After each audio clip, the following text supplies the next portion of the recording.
हैं जंतर मंतर पे, जहाँ पे लोग अपनी समस्याओं को लेकर के प्रदर्शन कर रहे हैं। यहाँ पे गोवा से लोग प्रदर्शन करने आए हैं। आइए जानते हैं कि उनके मुद्दे क्या हैं और सरकार से क्या मांग कर रहे हैं कि उन्हें गोवा से दिल्ली आना पड़ा है।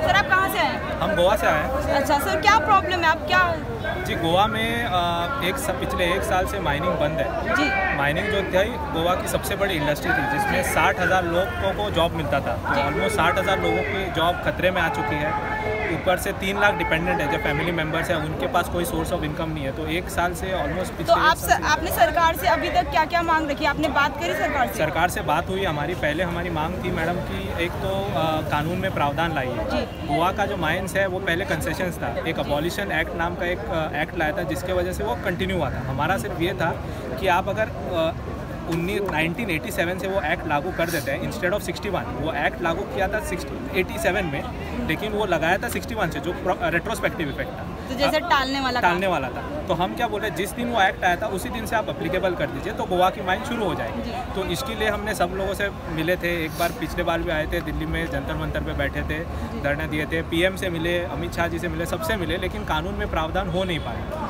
तो फिर उसके तहत सर एक बात पूछना चाहेंगे कि बीजेपी की सरकार तो गोवा में भी है और यहाँ पे भी है, फिर भी इतनी अटकलें? जी, इतनी तो है। बिकॉज आप देखिए, मनोहर पर्रिकर जी जो गोवा के सीएम थे, उन्होंने बहुत कोशिश की डिस्पाइट हिज इल हेल्थ, जो उनकी बीमारी के चलते उन्होंने 3 लेटर लिखे हैं, लेकिन किसी तरह से सहयोग कह दीजिएगा कुछ हुआ नहीं अभी। लेकिन अल्टीमेटली मनोहर पर्रिकर के चलते चलते भी उन्होंने एक कोर्ट में फाइल किया है। यूनियन माइंस मिनिस्ट्री ने एक अपील फाइल किया है, अर्ली हियरिंग अपील। JMPF ने भी एक एप्लीकेशन फाइल किया है। उसके चलते हमारा सिर्फ इतना है कि जितना जल्दी सुप्रीम कोर्ट के आगे जो मैटर आए, उसमें ह्यूमैनिटेरियन ग्राउंड पे कुछ ना कुछ माइनिंग तो चालू हो, बाकी का मैटर। तो रोजगार एक तरह से आपका रुका पड़ा है? पूरा रुका पड़ा है। तो कितनी फैमिलीज डिपेंडेंट है इस चीज़ पे? इस पे फैमिली आप कम से कम 60 से 70 हज़ार ले लीजिएगा। और उसमें मेंबर्स मान ले तो आप कम से कम टोटल अगर आप डिपेंडेंस पकड़ ले 3 लाख तो हो जाएगा, जो ऑलमोस्ट 20% है गोवा के पॉपुलेशन का। तो कब से रुका हुआ है सर ये काम? आपका कितना टाइम हो गया? 1 साल हुआ। 1 साल हो गया। 1 साल से बेरोजगार बैठे हैं आप। घर कैसे चल रहा है आपका? कंपनी हमको पेमेंट चालू है। पेमेंट चालू है? हाँ, सिर्फ एक ही कंपनी से। सिर्फ एक ही कंपनी पेमेंट कर रही है? बाकी बहुत कंपनी ने अपने वर्कर्स को निकाल डाला है, उनका सैलरी भी बंद कर दिया है। उनका बहुत खराब हाल है। सर कंपनी का नाम क्या है? जी, कंपनी तो बहुत सारे फोमेंटो है, सलगांव का, बहुत सारी कंपनी है, लेकिन ये जो है एक किसी कंपनी का आप बोल नहीं सकते। ये इंडस्ट्री का इशू है। सो इंडस्ट्री के चलते कुछ लोग टिके हुए हैं, कुछ लोग नहीं टिके हुए। जैसे इन्होंने कहा कि निकाल दिया है, बहुत से लोगों ने अपने जो जेवर होते हैं वो गिरवी रख दिए। घर बार बेचने का बहुत सारे लोन्स थे, उनकी वजह से घर भी सीलिंग के लिए आ रहे हैं। तो बहुत इश्यूज हो रहे हैं, लेकिन किसी तरह से अभी हमारी आशा एक ही है कि जल्दी से जल्दी शुरू हो जाए। जैसे कि यहाँ देखने को मिल रहा है काफ़ी यंगस्टर्स भी हैं आप लोग। सर कितने से कितनी एज तक के लोग काम करते हैं उसमें? जी, माइनिंग में आप देखिए कि गोवा में सबसे ज़्यादा डायरेक्ट एम्प्लॉयर था।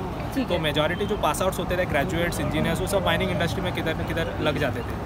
अगर जो एम्प्लॉयबल पॉपुलेशन है गोवा की, आप देख लो, एक 4 लाख के आसपास हो गया। उसमें से अगर 60%, 25 से 30% तो इसी में है। और गोवा के यंगस्टर्स भी बहुत सारे हैं। अभी गोवा में जो माइनिंग इंडस्ट्री था उसके रिलेटेड स्किल्स और कहीं नहीं मिल रहा है। तो आइदर उनको घर छोड़ के बाहर जाना पड़ रहा है, गोवा में अपॉर्चुनिटीज़ भी नहीं है, तो इसके लिए इशूज़। आप कितने टाइम से काम कर रहे थे? मैं 10 साल से काम कर रहा हूँ। 10 साल से? और 1 साल हो गया बंद हुए हुए? 1 साल बंद। तो घर कैसे चल रहा है आपका? घर तो चलाना वही डिफिकल्ट है। जो कुछ भी हमने मतलब जो सैलरी पहले आती थी वो एक्यूमुलेट करके रखी थी, उसी से अभी फिलहाल घर चल रहा है। तो अदर सोर्स ऑफ इनकम तो कुछ भी नहीं है। खाली एक ही कंपनी है जो मतलब हेल्प करती थी, बाकी की कंपनी तो रिट्रेसमेंट ले लिया। अच्छा एक बात बताइए, एक घर में अगर हम देखें तो एक घर में कम से कम 4 मेंबर्स मान के चलते हैं हम। 4 मेंबर्स में एक बंदा कमा रहा है, उसमें कितनी प्रॉब्लम फेस करनी पड़ रही है आप लोग? प्रॉब्लम देखो, EMI है, घर का EMI है, अगर स्टडी का मतलब शादी का मामला ऐसा कुछ है तो वो EMI है, तो बैंक तो रुकने वाला नहीं है। तो हम यही सरकार से दरख्वास्त हम यही कर रहे हैं कि जितना जल्दी हो सके आप कर लो। लीगल इलीगल परमिट 2012 में वो कंप्लीट हो चुका, फिर भी वही मैटर आप फिर से दोहरा रहे हो। तो मिस्टेक हमारे तरफ से नहीं हुआ है, सरकार की तरफ से, तो वो सरकार देखना है, तो उसका सफ़र हम क्यों करें?